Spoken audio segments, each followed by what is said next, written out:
Hi, I'm Bill Johnson, and this is my Module 8, Legal Aspects of Teacher Evaluation.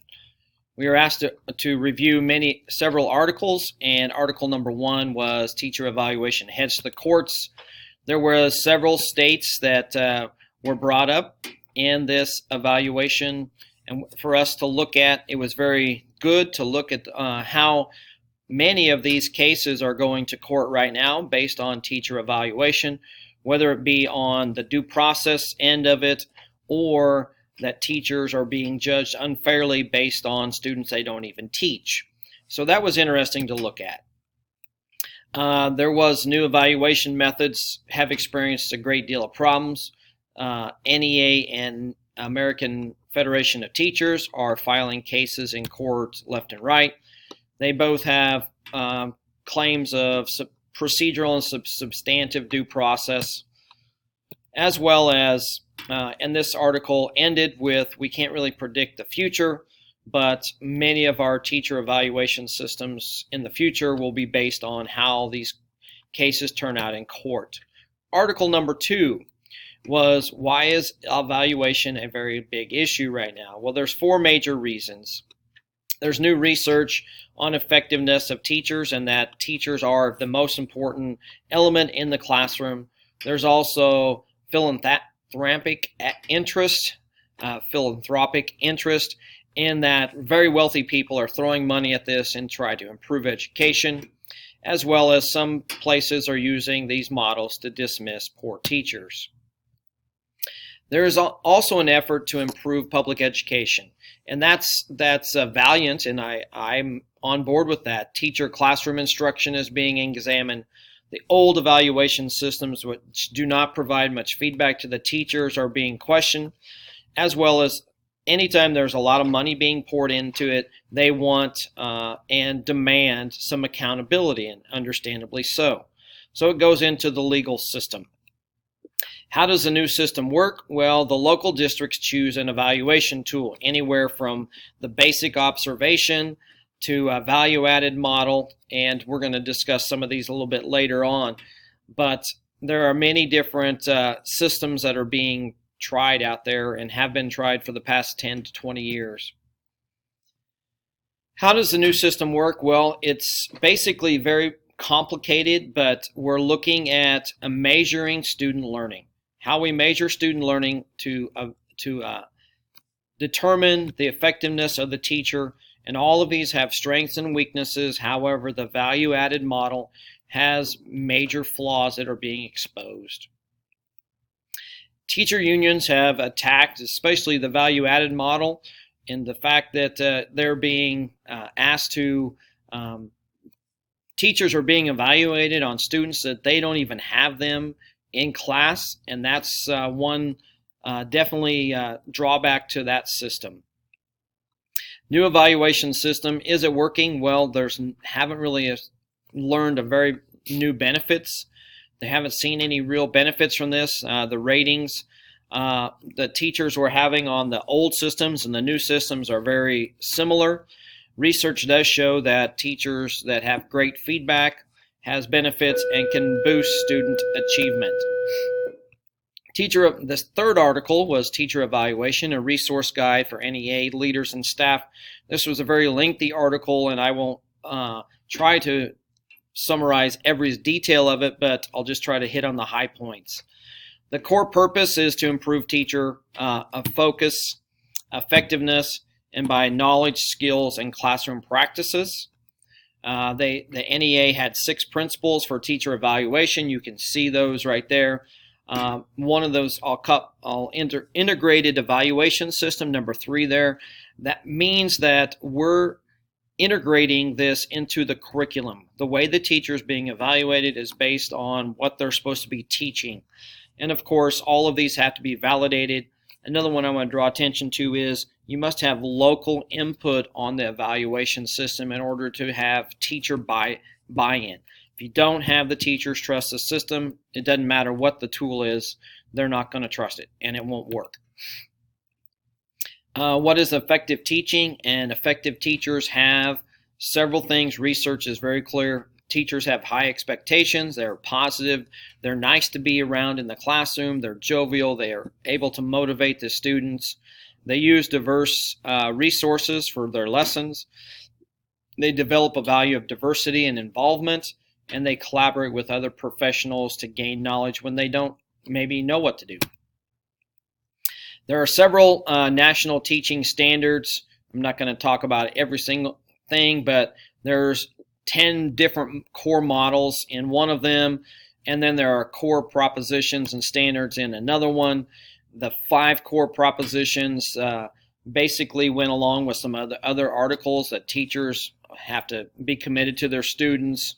They're responsible.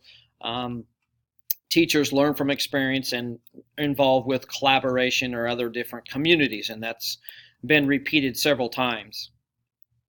The effectiveness evaluation includes, or effective evaluation includes multiple measures. This is something that's over and over again. There's a long list of options that we have to evaluate teachers, anywhere from just a basic observation all the way through to parent and student surveys. The benefits of using multiple measures are it strengthens teacher evaluation, contributes to teachers' professional growth, leads to improved teaching and learning, and in the end of this article it listed many different rubrics that could be used, and obviously the goal is to improve teaching and learning for all.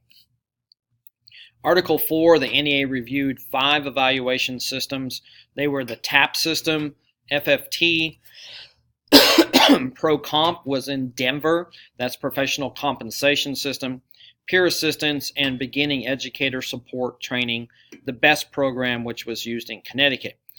This BEST program, which is later being evolve into the team system, beginning educators are getting training more than in just your basic following them around. They're taking an interest in them and grooming them for the future, and I really thought that was a really good way to do it. Successful evaluation systems have created linkage and integrated system, and that was shown in the TAP program. They also have use only validated evaluation measures, and those were shown in the BEST, now what's called TEAM, as I mentioned. They're credible. They're gained in trust, and FFT and TAP show the best evidence that they had good teacher buy-in. Research on teacher evaluation system must be validated, reliable, rigorously vetted. Research on teacher evaluation systems, the validity, scoring and training, generalization, and interpretation by whoever is the trainer. And they're shifting the landscape from the teacher evaluation from qualifications, just basic qualifications, to how effective is the teacher. We know that these procedures can be cumbersome, but training of the rater or the evaluator is very, very important, especially since the goal is improved teaching and learning. What does my district do? Well, my district has a teacher evaluation system. Beginning of the year, all teachers fill out what's called an instructional planning worksheet. That lists the goals that the teacher wants to accomplish in this school year. And they sit down with the building principal after filling that out, and the building principal and the teacher go over that, and they make comments. The teacher is then evaluated in the classroom, classroom observation, and depending on whether you are a tenured teacher or a certified teacher, I guess everyone's certified, but how long you've been there could be anywhere from 2 formal or just 1 formal, and sometimes up to 3 formal evaluations per year. The principal then writes up a report detailing the strengths and weaknesses. My school has started using in the changes that are being made a grading rubric, and it's basically your Danielson method, which has those 4 check mark systems. And then the post-conference, the principal and the teacher, they meet together after the classroom observation, and they explain their comments. The teacher can ask questions.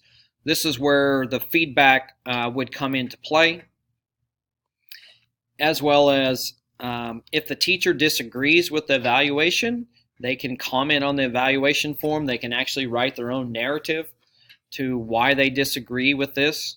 They could ask for another evaluation.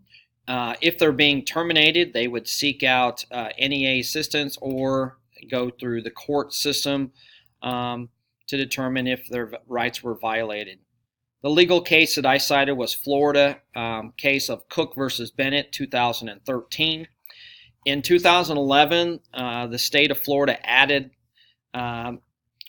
student achievement must be part of the teacher evaluation system. And what the problem with this is teachers are now being evaluated on students they don't even teach.